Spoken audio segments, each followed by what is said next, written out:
All right, we are here for our glamping adventure at the Orr Family Farms.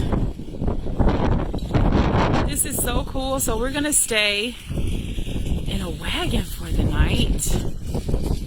We're gonna get our fire pit going, roast some s'mores, right? Maybe sing some songs. Wait, do we share this?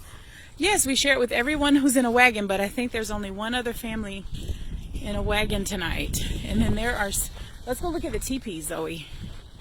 There are teepees. Daddy, he felt like he would be appropriating if we stayed in the teepees. So here we are in the wagons. But they're air conditioned. They're lovely. Let's go show off our wagon, Zoe.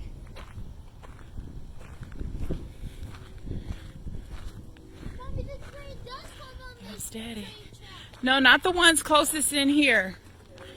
Brunson, are you loving the inside of the wagon? I don't love it. I like it. I mean, I don't like it. I love it. You're so funny. Ava, you enjoying the inside? I am. Can we go, like, where? There's our wagon. 2 sets of bunk beds. And then that king size bed back there. And my life-saving pregnancy pillow. Shower too. Woohoo. Mommy, where's the, like, where's the Excuse me, darling. Okay.